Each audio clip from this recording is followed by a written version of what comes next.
Bayangin, kamu lagi jatuh, hidup kamu itu berantakan, usaha gagal, mimpi runtuh.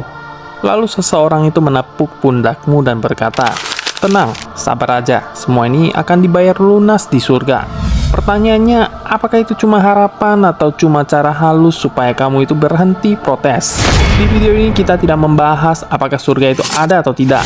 Itu bukan fokusnya. Yang mau kita bongkar ini adalah fungsi sosial dari konsep surga.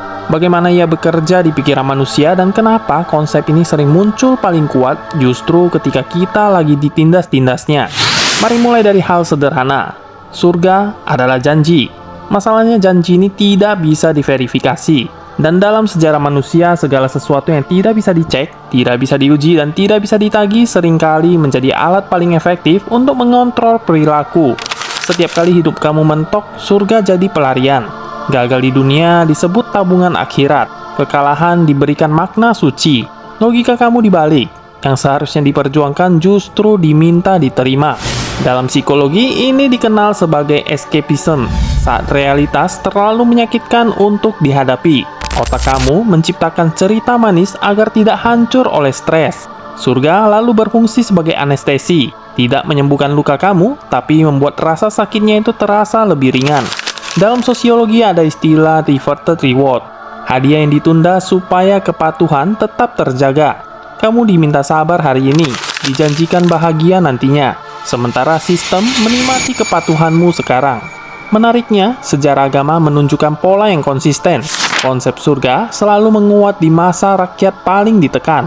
Semakin keras hidup, semakin indah gambaran surganya. Sekarang jujur saja, kalau hidupmu itu lagi penuh makna, kendali, dan keadilan, apakah kamu masih butuh iming-iming surga? Atau jangan-jangan surga itu dibutuhkan justru ketika kamu sedang tidak berdaya dan tidak berani menuntut perubahan di dunia nyata? Masalahnya bukan harapan. Masalahnya adalah ketika kegagalan kamu itu diajarkan sebagai kebajikan. Ketika ketidakadilan diminta diterima, bukan dilawan. Jadi pertanyaannya bukan lagi apakah surga itu ada atau tidak, tapi apakah keyakinanmu itu membuat kamu lebih berani hidup atau justru lebih rela ditundukkan? Karena harapan sejati tidak menyuruhmu untuk menunda martabat, tetapi mengajarkanmu untuk mencintai ketidakadilan dan tidak menjadikan penderitaan sebagai tiket moral. Kalau sebuah janji hanya bekerja saat kamu kalah, lemah, dan diam, mungkin yang perlu kamu bangunkan itu bukan imanmu, melainkan keberanianmu. Kalau video ini bikin kamu berpikir, tekan like. Dan kalau kamu punya sudut pandang yang lain, tulis di kolom komentar. Kita diskusi dengan kepala dingin. Dan kalau kamu suka konten reflektif seperti ini, subscribe dan share ke orang yang kamu rasa perlu mendengarnya. Karena berpikir itu sebenarnya tidak berbahaya. Yang berbahaya itu adalah berhenti bertanya.